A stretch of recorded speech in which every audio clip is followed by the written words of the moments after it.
Usa ka pagtuo, usa ka tingog, usa ka katawhan.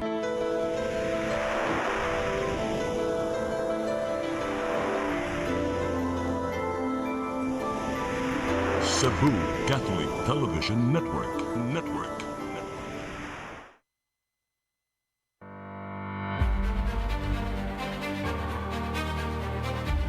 I solemnly swear that I will faithfully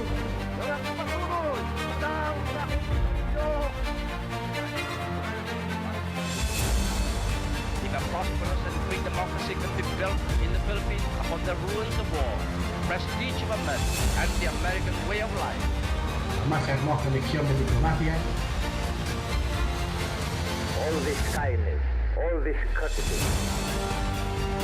They cannot succeed without the support of the people. We cannot succeed without the support of our people. But I was not fighting for lawyers, but for the people. Nakakadalang-dalang na binubuo sa isa-sampung kongreso. In times of financial and economic stress, I, Rodrigo Roa Duterte, fulfill my duties as President of the Philippines.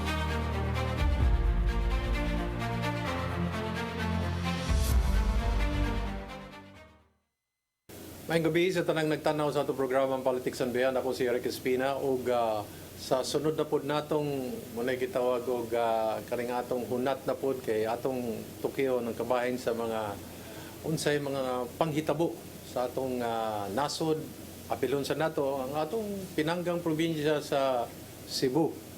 Labi na kay nanatay bag-ong gobernador, so ang atong kahinabi maapil masad maduhig sa dinhi sa atong probinsya sa Cebu. Pero unya ato na siyang pangutanon kung unsay iyang mahimong gitawag natong hinungdan under the leadership of Governor Pam Baricuato. So we're very fortunate to have Secretary Bert Gonzales, who was previously the National Security Advisor and Department of National Defense. So duha gyud nakabuk sa departamento under President Gloria Macapagal Arroyo. Welcome to the program, sir. Hi.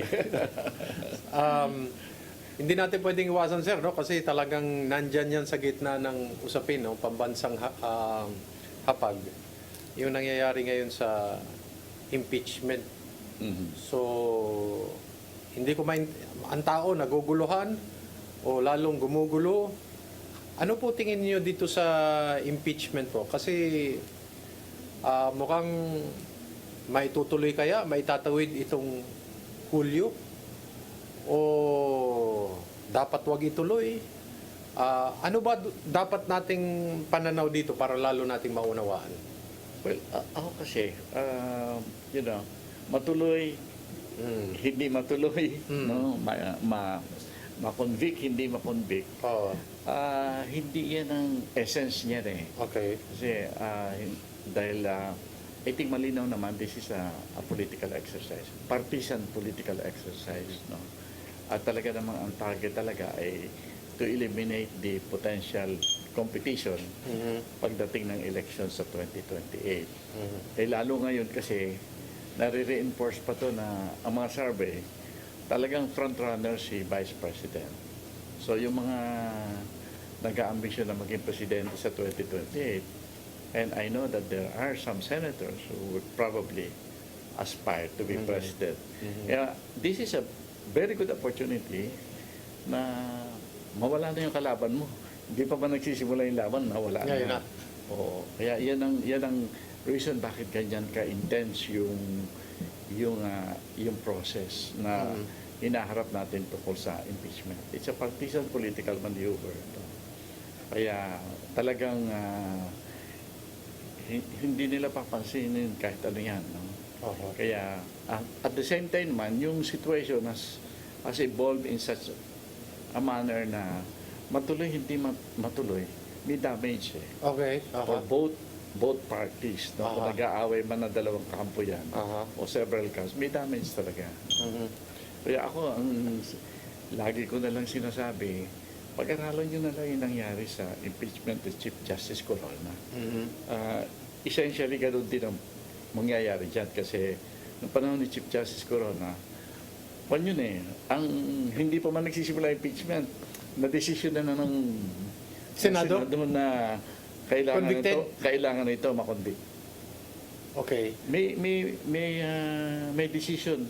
Sa tingin ko dyan, sa ngayon kasi hindi nakuha yung majority ng Senate. No? Kaya may isang grupo dyan decided na ikukonvict.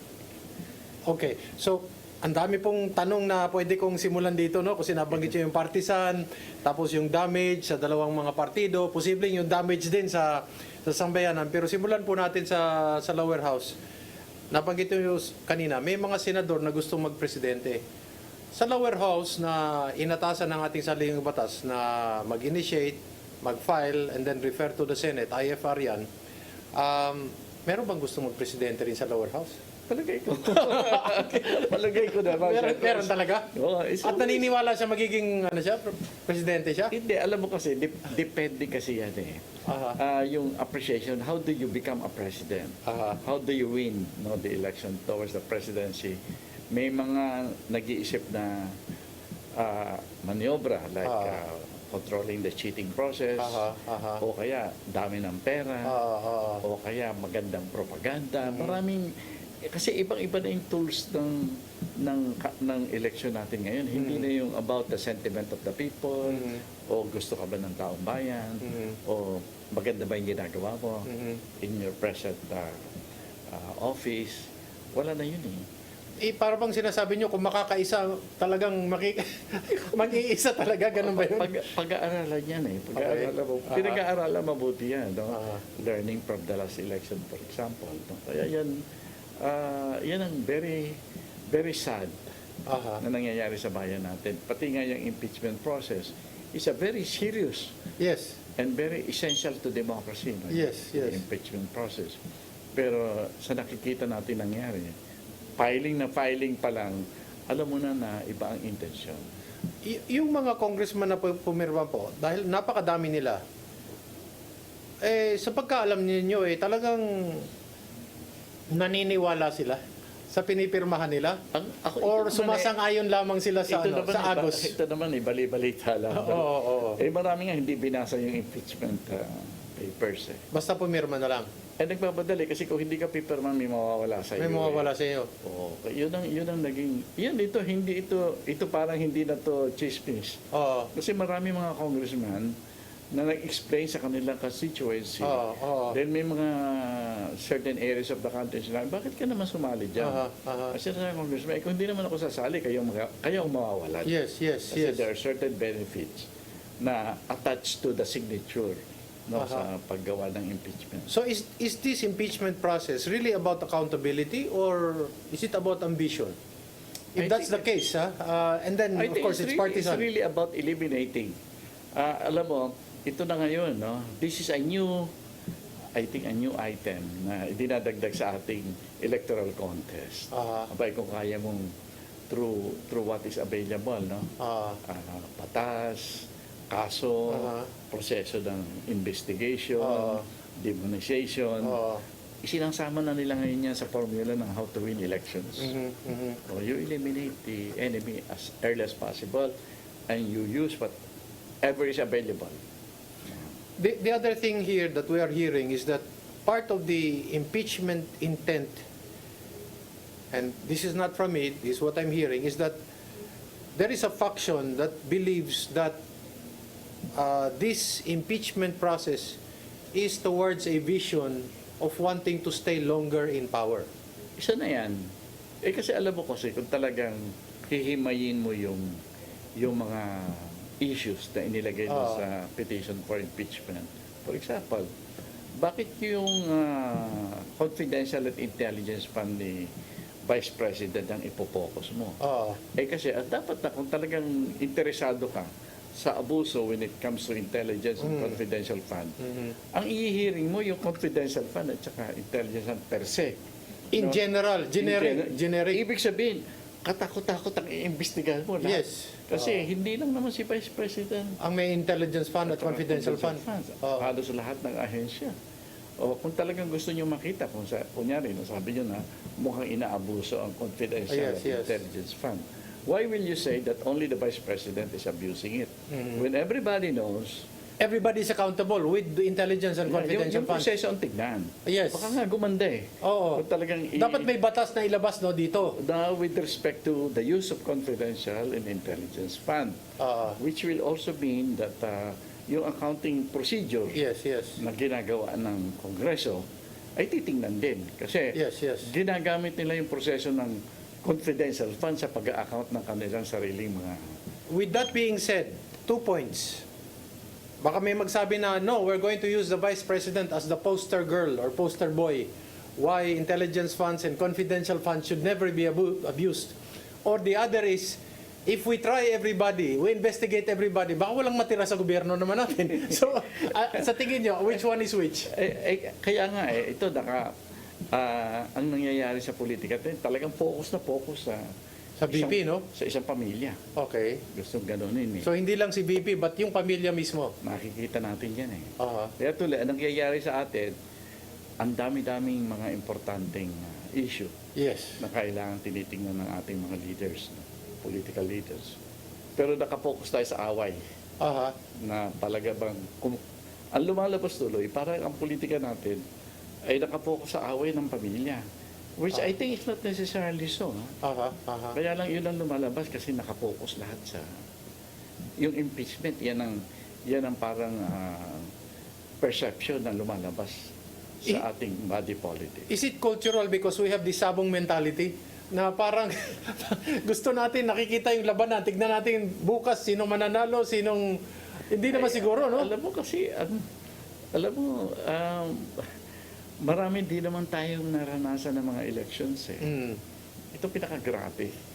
Aha.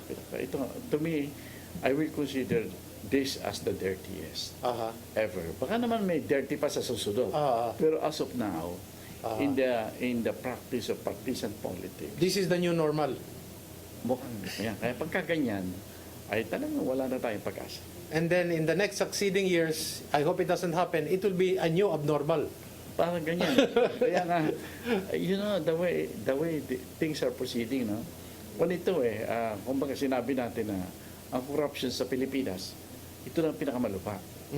Ngayon, kasi nakakonect sa corruption itong nangyayari na ito. May nagsasabi, Mr. Secretary, na itong impeachment process, pinalabas, pinaputok, pinaamoy, dahil para makalimutan yung General Appropriations Act na mas malaking problema talaga. Well, masasabi mo yan kasi hindi naman sa makalimutan. Kasi yung General Appropriations Act, malaki ang connection dito sa pagkakagawa ng paper na with respect to impeachment. Kasi dyan ang galing yung pambayad. Kasi parang hindi na pinag-uusapan sa newspapers, it's no longer being discussed, it's not even headline material, as to what is now the status of all the so-called signed, unsigned, double insertion of the General Appropriations Act. Ako may nadidinig naman ako, yung mga bagong elected, o yung mga bumalik, ng mga veterano talaga sa ganitong mga usapin, they might open it. Kaya tignan natin, ako, I'm really anticipating yung opening ng new Senate. Baka naman, yung mga sinasabi natin na itinatago, o inililihis ba, inihiwalay sa discussion, lalabas yan. Are we losing a great opportunity here when we're discussing confidential funds and intelligence funds in terms of really fixing the system, not only for the Vice President, but everyone who has intelligence? Well, it's the practice that dapat titignan. And then dapat maglabas ng batas talaga. Kasi pagka batas, siyempre yung practice at saka yung system ang titignan mo. At saka ito, it can either improve it or destroy it. Kaya yung marami ang ako na didinig ko ng mga practitioners ng intelligence community natin, medyo kinakabahan dyan na parang sinisira natin yung sistema. Kasi the mere fact that it's called intelligence at saka confidential, dapat may mga sikretong bagay na for the sake of protecting the state, nangangailangan talaga ng confidentiality ito. Itong sa ginagawa natin, certain procedures na dapat hindi masyado nalalaman ng mga so-called enemies of the state. Putting it another way, sir, no, and another roundabout question. If you target the Vice President, you're actually allowing the other officials to go away scot-free. Is that what we're actually saying? In effect, Ay, ang tinitignan ko lang dyan, bibilisan nila yung proseso. Para kasi pagka humaba yan, mabisto, ay madamay tuloy yung iba. and yet, they should be held to account. Actually, lahat po na may confidential intelligence fund na nag-abuso, shouldn't they also be part of the internal investigation? Alam mo, ang ating, can we call this a part of our justice system? Wala na compromised. Kasi talaga kontrolado na ng partisan politics. So, masyado na nating yung sistema na para ayusin ang isang sistema ay abused. As someone who was former defense secretary, former national security advisor, how crucial is really the intelligence and confidential funds when Politics and Beyond returns?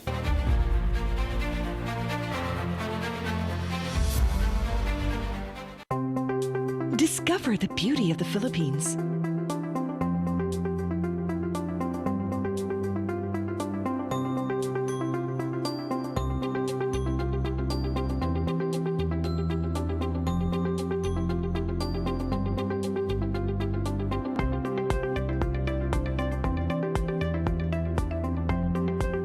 With Philippine Airlines, the country's flag carrier.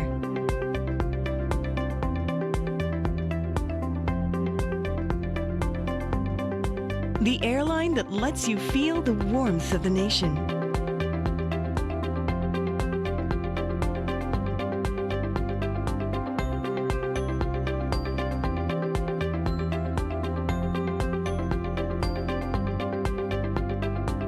Mabuhay!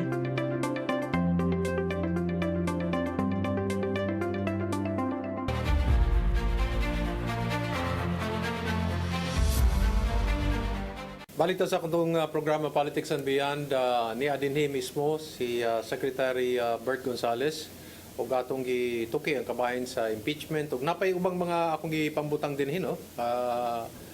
Tanaw na to kutubasan na nato maabtan, pero kinahanglan importante gyud ato siyang putan no say mahimo niyang tabang sa bag-ong administrasyon ni Governor Pambari 4. So sir, yung gaano ba ho ka importante, gaano kahalaga, how central is it? What is the gravitas of an intelligence fund for the survival of our republic, for our democracy to be robust? Ay kaya nga tayo may intelligence community alam mo, they survive on intelligence and ang intelligence community survive on confidentiality. Okay. Precisely. Otherwise, what's the point of having an intelligence community? No? Bigay na lang natin yung problema sa mga departments. But there are certain issues, certain concerns na kailangan hindi nabibisto. Kasi hindi lang naman dahil lang gusto natin maglihim sa tao natin. Kundi, pag nalaman ng kalaban yung ginagawa mo, talo ka. Diba? Yun ang kaya very kwan very... Are the amounts that are being spent in your experience, sir, is it worth it given the return of the knowledge, intelligence, and prospective events that may happen in the future? Well, talaga, alam mo, you save lives. No? Okay. Not only lives, you protect the integrity of the state, and you protect our national image in the world, for example. Hindi biro yung trabaho ng intelligence community. What you mentioned a while ago that this will damage, the different personalities and the partisan individuals that are involved in this. How will this damage our people? Yung impeachment process, that we are now undertaking. Well, ang nakita ko lang dyan kasi ipinokus nila sa confidential intelligence fund. So yung sistema na yan, na-jeopardize yan kasi there are certain aspects of that na dapat hindi pinag-uusapan. No? Pero mabubuklat yan. No? Kaya ewan natin kung ano magiging resulta niyan. How will this impeachment, legislative time spent on impeachment, damage our people? Ang damage kasi is the very foundation of our system, political system. Kasi gusto natin, we want to be a democracy. No? Sa demokrasya, hindi inaabuso ng ganyan. No? Ang taong bayan tuloy, Lalo ngayon, because our people are already saying, wala na tayong pag-asa na makapili ng tunay na leaders natin, for example, kasi dayaan naman yan eh. Bahagi ng daya yan eh. I think I see the impeachment process now as part of the cheating. Kasi iniisahan mo na yung kalaban mo, hindi pa eleksyon eh. Would it be fair to say that tama pala yung sinabi ni President Bongbong Marcos na dapat let's do away with impeachment, let's not focus on it because it will only divide our country? Well, it has divided the country already. Kung statement, on face value, yung statement ng Presidente, tama siya. Pero totoo ba yung sinasabi niya? Does he mean it? Is another matter. It's part of deception. Can presidents have control over the lower house? Or the legislative mill? Hindi dapat, no? Pero let's be realistic. Kayang kontrolin kung gusto. Hindi lang influence. We're talking about control per se. Well, depende kasi sa Pangulo yan eh. Depende. Depende sa character niya. Given that the speaker is, well, whether we accept it or not, is a fact that they are relatives. Or, of course, there are relatives that also are in a tussle, no? But diferensya yung chismis dito sa atin. Hindi natin alam kung yung speaker ang kumukontrol sa presidente or vice versa. We don't know. Okay. Ito pong labanan ng Senate at House over this impeachment. I think they will How do you see this developing? Magkukuha yan, magkukompromise yan.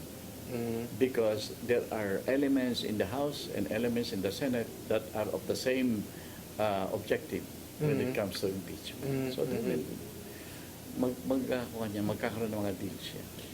Are the lines already drawn in the Senate? In terms of, they're saying now, sa newspaper, nababasa natin, mga bias yan, mga pro, ganito yan sila. Would it also be fair to say that they are also anti? Malinaw na rin yun kung sino yung mga anti, sino yung mga pro. So, actually, the factions are very clear now. Well, the factions are clear, but at the same time, no, I still believe that there are individuals in both houses that would want to see some propriety in this effort. No? Meron pa rin magbibigay sa atin ng tamang direksyon dyan. Even if they just go through the motions? Well, I think some of them will do this seriously. Makikita ng taong bayan yan. May mga taong nagsasabi po, mga observers, na baka ang mangyari dito, hindi makonvict si VP Sara over the intelligence and confidential funds, but over the SALN. Yung pala, iba ang tatama. Yun ang nangyari kay Chief Justice Corona eh. Kaya ang masasabi ko lang, hindi naman importante eh kung ano yung issue na gagamitin. Basta ang importante makonvict. Whatever happens. Kahit na kapirasong issue lang, ikukonvict yan. Okay. There is a group that may be pro-conviction. There are some that are anti. Question, assuming that the impeachment court proceeds, no, and then there is a trial, can we ever imagine the impeachment court acquitting VP Sara, or it's not in the universe of our political life? Well, everything is possible. Okay. Everything is possible depending on the kind of deals you offer. Okay. Is it possible that we will be able to see a rewind of a walkout by the prosecution? Let's say they don't like the decision of of the impeachment court. All of that is possible. Okay. All of that. Can that be dramatized? Well, given the prosecution side, I mean, the personalities involved. Siyempre, nagdadrama talaga yan. Okay. Both sides would want a certain level of drama in this exercise. And these people, in your own thinking, will never accept an acquittal. Whatever happens, to be outvoted, whatever, they go through the process of impeachment, but they will never in their... I think they're already preparing for the next step, no, in case may acquittal.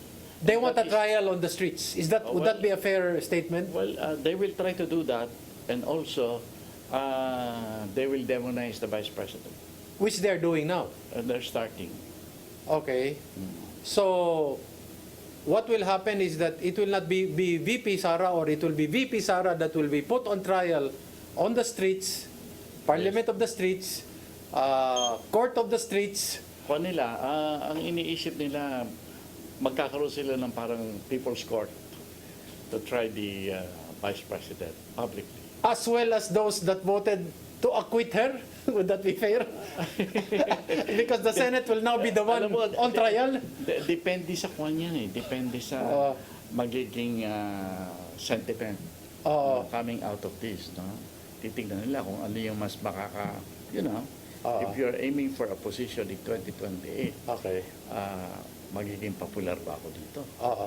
Yan ang magiging consideration.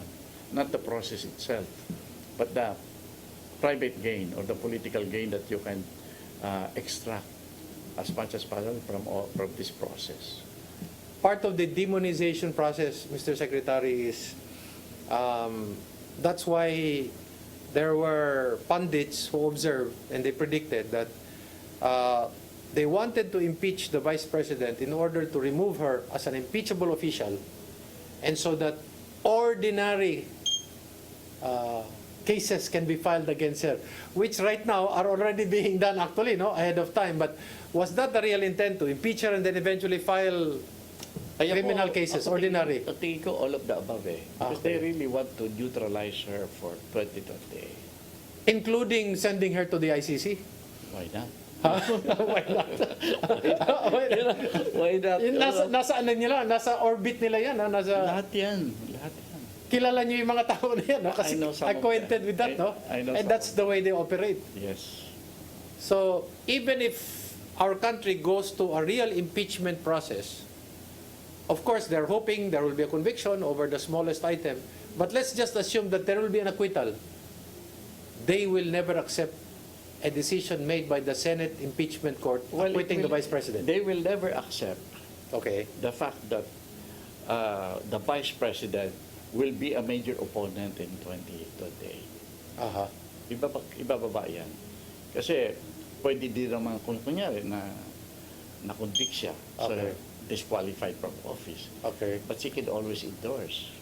She can even agitate the public to do something else. Is there a consolidation of variances of forces and colors that are consolidating against the Vice President and against that family? Well, Parang enemy of my enemy is my friend. Would that be a fair statement? Let us say this, no? Within the traditional political practice, there is. But there is a bigger political, system or climate that is also brewing in the country. Not all our people are enrolled happy. in this. Yeah, they're not happy with this because they know that there are more sensitive issues that needs to be faced by the nation. Yes. Marami din yan. Kaya naiinis na nga sila sa At hindi sila nadidinig. Would that be fair to say, or may sariling mundo? Alam mo, dalawang mundo yan eh.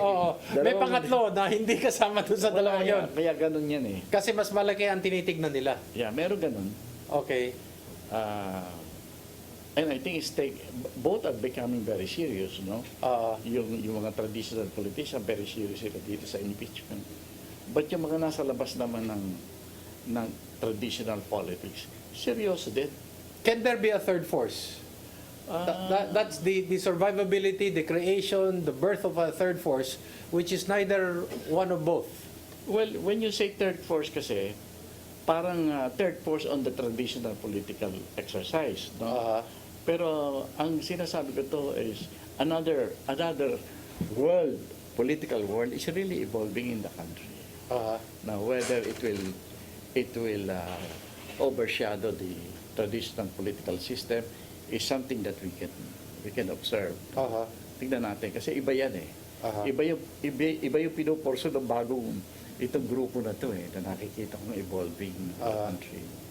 How crucial is the issue on releasing on bail former President Rodrigo Duterte to a third country? Is that a very crucial issue, or it's just one of the issues? It's an issue among the supporters of the president, the former president. And would it be fair to say he's still popular, or it's waning? What is it?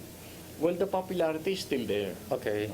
We don't know what will happen when the formal trial begins. That's another matter. And would the health of the president be a crucial consideration in the political drama that is developing the Philippines? Depending on when. Okay. Depending on when. If something happens to the former president now, Okay. ay malaki effect. Three things, sir. Let's presume, number one, talagang convicted siya. Will that have a ripple effect right away in the political stream of our politics? Depending on when, as I said, kasi kung na-prolong yung trial, no? Okay. Tapos lumabas talaga yung, you know. Ah. Kasi ang mangyayari naman kasi, hindi lang naman yung ICC ang involved dito. There are really groups in the Philippines who would like to take advantage of this trial. Okay. So they will create projects, for example, or campaigns that will really affect the sentiment of our people. Susubaybayan nila yan eh. Kaya hindi lang ICC ang kikilos dyan eh. For example, the same group that will like to demonize the vice president will most likely wants to demonize the former president. Okay. And ride on the trial in the ICC. Kaya lalaban yan. Kaya magulo-magulo ang ating tinitingnan. So that's one, no? The verdict of the case.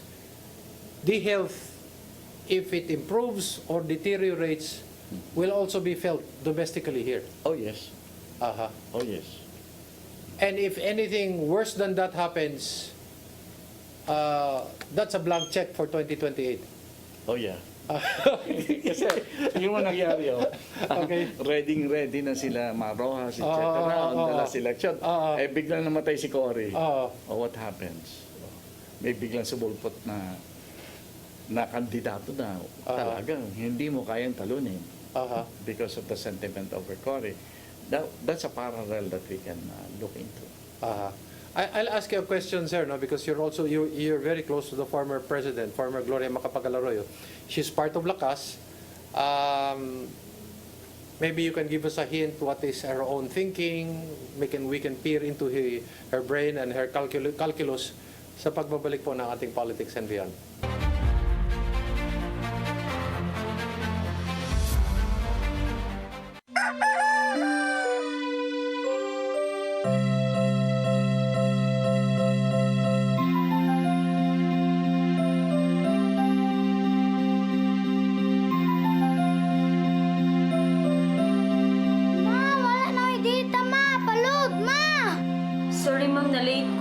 Nangita pa mong gusto para internet sa kong anak, ma'am.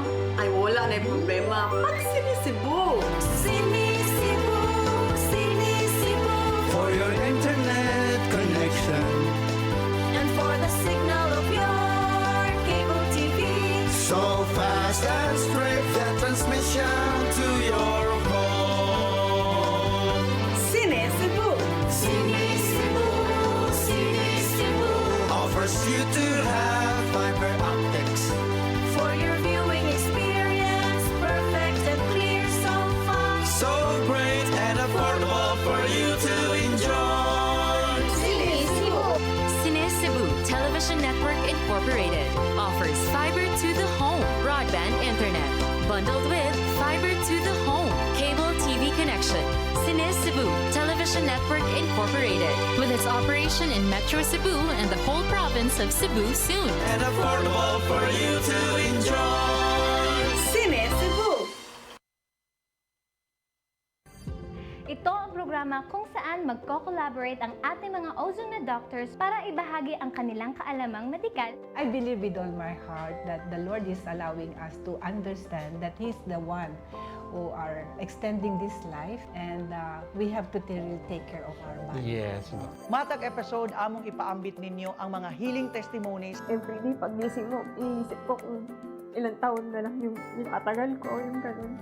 This is your path to a new start. OzoneMed Wellness Clinic New Start. Mapapanood every Saturday, 8 to 9 a.m. Og ang replay airing matag Miyerkules, 1:00 hangtod 2:00 sa hapon. Dinhi lang sa CCTN Channel 47.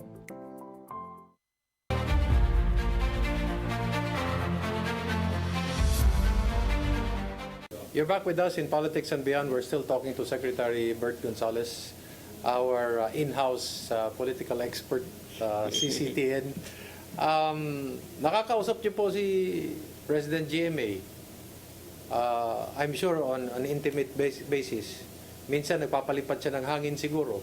Lakas siya at yung party in power ay lakas din.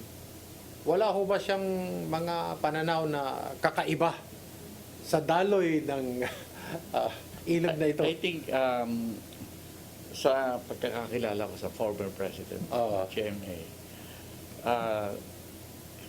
the situation is not ripe enough for her to make a statement, a certain position. Mag-observe pa yan kasi talagang very fluid naman ang ating political At situation. magtatanong sa inyo? Hindi lang ako. Maraming tinatanong yan. Maraming tinatanong yan. Kung ano nangyayari. Yes. Would it be fair to say na she's concerned? Of course, kahit lahat ng, palagay ko lahat ng former presidents, siyempre nagwo-worry sila sa bayan. So they will ask questions quietly. They will not make public moves hanggat hindi sila nakakita talaga kung anong dapat gawin. Dapat ba tayong mag-abala kasi sabi tayo nila nagkakaisa yung mga dilawan, yung pinklawan, yung mga pula, yung mga pro-administration at yung mga nangangambisyon sa 2028. Well, ako ang kinakabahan ko yung external eh. Okay. Something that's hindi natin pinapansin. Mas malaki yung problema sa labas, ano? Oo, baka mabulagaan na lang tayo na hindi tayo handa. Natutuwa sila na nagkakawatak-watak tayo. Mahirap sabihin na yan. Hindi naman masasabi yan. Yung mga kalaban ng bansa, natutuwa? Yung mga kalaban ng bansa, siyempre tinitignan yung mga nangyayari sa atin. And, well, it will affect the kind of action that they will undertake if it is something against the country. No? Kasi tinitignan nila, definitely, masasabi na hindi na pwede dialogue dito kasi sino kakausapin nila sa Pilipinas? Kasi there is no leadership in the country that can prevail, no, and speak for the nation at this time. Wala eh. So tinitingnan nila na gusto natin kausapin ng Pilipinas. Sino kakausapin natin? Maliit. May nakikita ba kayong mga umuusbong na posibleng maging kasama sa third force o fourth force na merong pag-asang kumatawan sa iba namang tinig ng sambayanan? Alam mo kasi, I think that is one of the fundamental problem of the country today.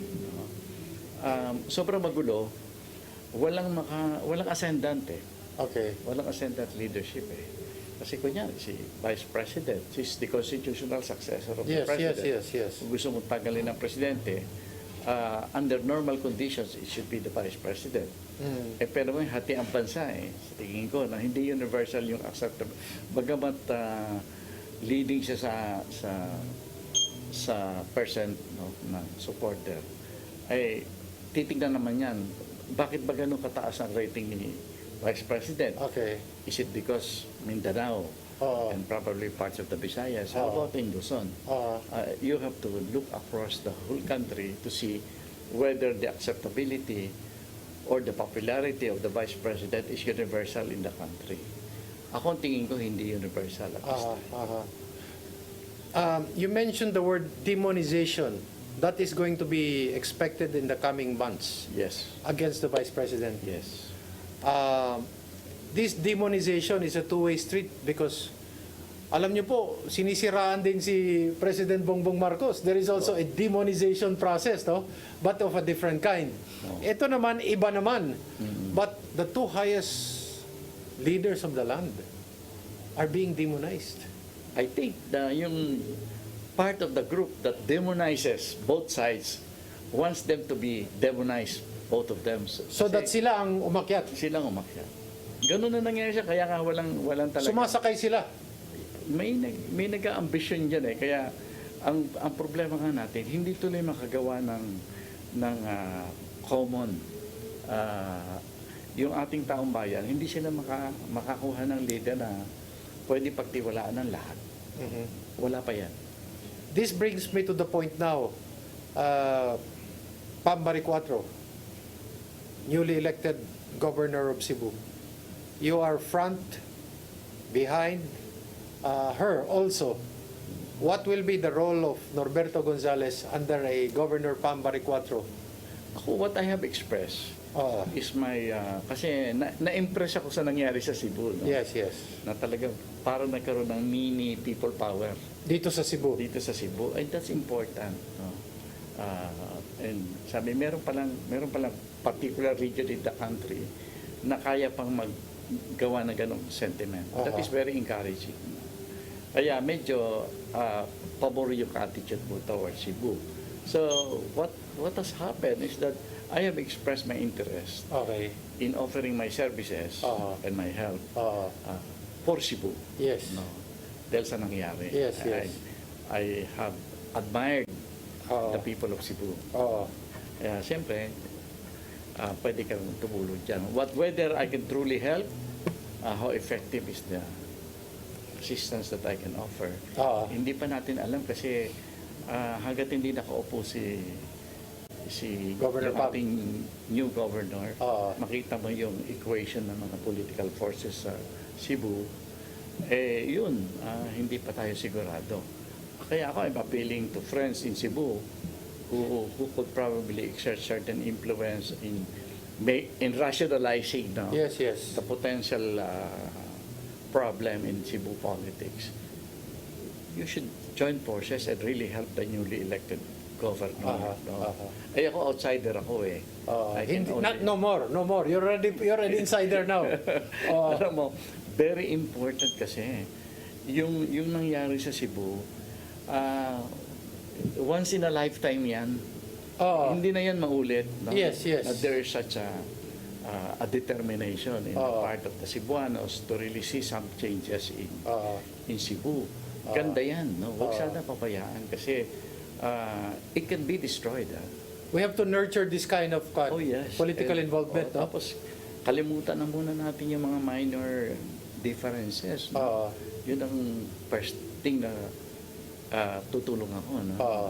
Na based on our experience, alam mo, pinaka-troublesome yung presidential administration ni President Arroyo. Yes. And medyo nagkaroon tayo ng experience dyan. Maybe we can reflect on this and tell the Cebuanos, especially those who can do something about making sure that the administration of the new governor succeeds. Kasi maganda para sa overall democracy issue ng Pilipinas yan eh. Tayo parang beacon. Ang Cebu ngayon is like the beacon to the entire country. Yeah, kayo may kasalanan yan. Talaga, nag-people power kayo dito. In a sense, no? Through the ballot. Yes, no? Yes. At saka ang balita ko dito, pati yung mga local officials, sinuportahan yung new governor. Yes. Kaya maganda yan. Sikreto lang. Sikreto, pero alam mo, yung sentiment, you cannot, basta meron nag-develop ng particular sentiment, you cannot oppose that eh. Nakagawa kayo ng magandang sentiment sa Cebu. No? At hindi umiral ang pera po? Pagkatunay yung sentiment, walang iiral na ibang influence eh, except the will of the people and what's in the hearts of the people. Parang katulad yan sa Batangas po pag napapaibig daw, ay talagang ginagawa yung gusto ng tao. Nangyari yan nung panahon ng people power natin, 86. So sabi ko nga, don't waste this one. No?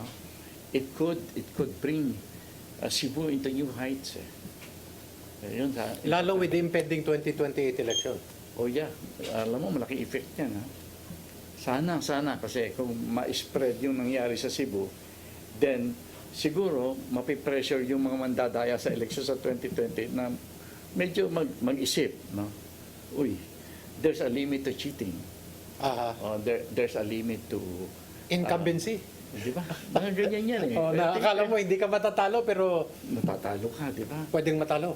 Yan ang pinakita ng Cebu eh. Kaya it's going to encourage people. No? Hindi naman pala hopeless ang Pilipinas. Hindi hopeless yung ating political system. May mga miracles na nangyayari. What will Norberto Gonzales bring to the table for the Cebuano to appreciate his services to Governor Pam Baricuatro? Kasi alam mo,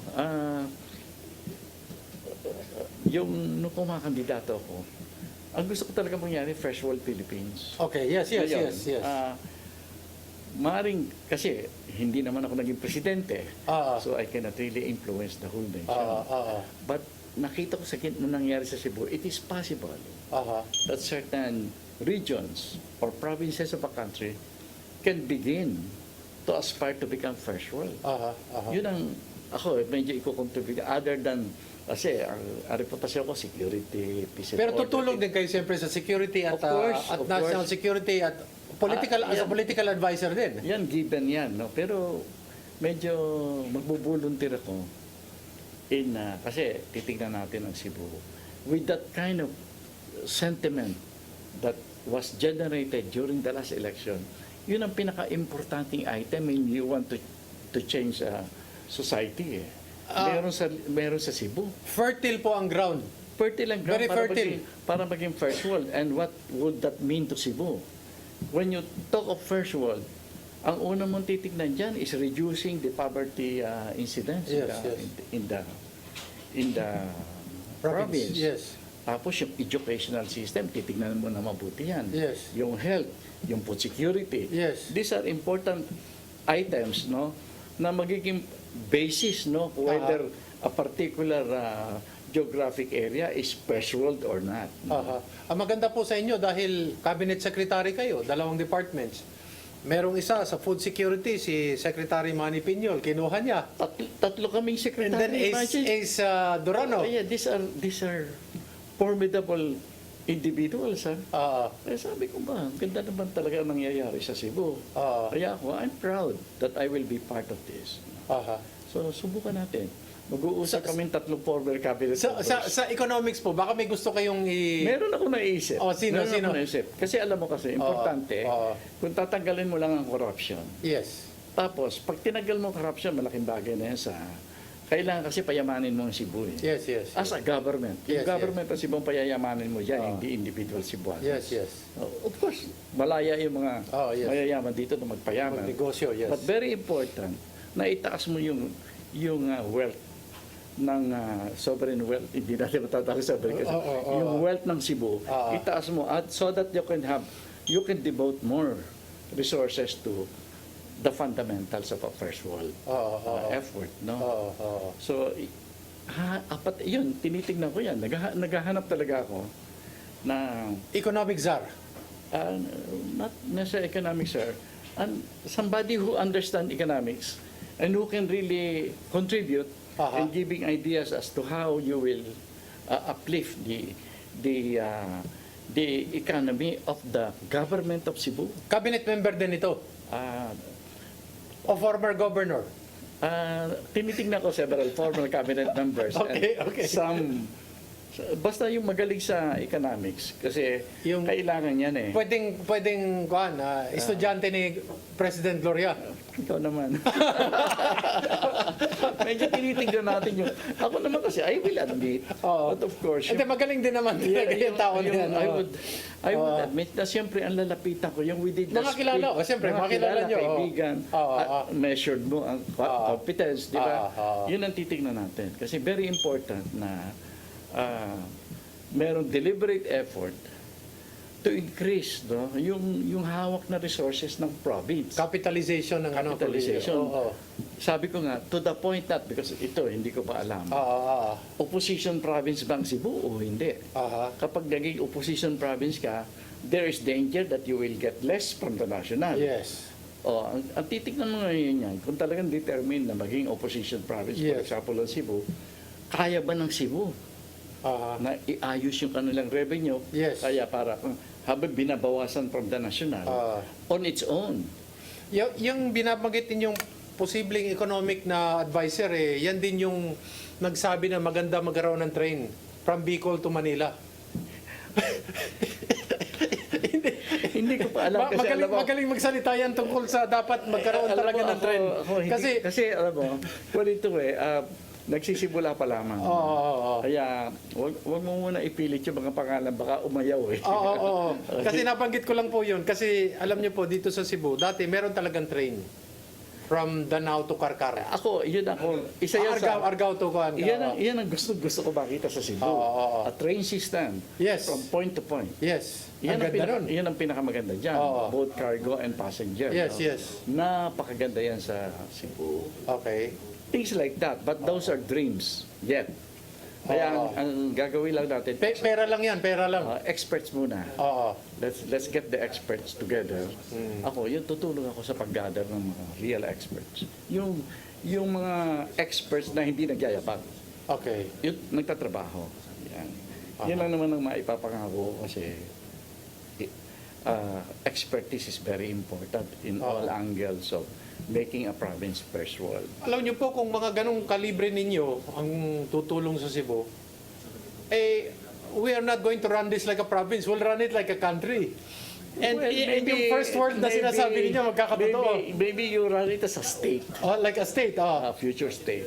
Kasi meron tayong mga ideas na federalism. Yes. Yung mga ganyan, titignan natin mabuti yan. No? Basta yung tignan natin kasi depende yan sa governor nyo. Ha? Yes. Very important. Governor mo rin po.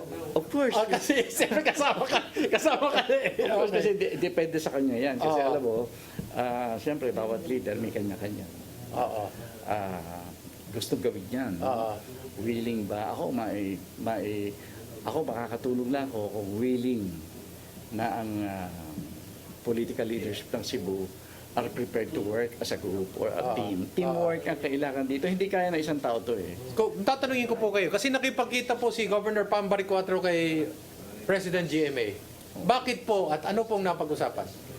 Well, dapat kasama ako doon eh. Yes, yun na nga yun. Pero sa palagay po ninyo, kayo nakakilala. Pero siya out of town ako sa hindi ako nakapunta. Ang maganda lang yan, mukhang maganda yung kasi sabi yung new governor ng Cebu, idol niya raw yung former president. Yes. And the former president is very happy. And she might really offer her help also for Cebu. Yes. No? Magandang mga indikasyon yan. Yes. Even if we have a former president na medyo na-demonize nung araw, you cannot challenge the expertise of the former president. And the experience also. When it comes to economics. Kaya yan mga magandang resources yan, human resources for the province of Cebu.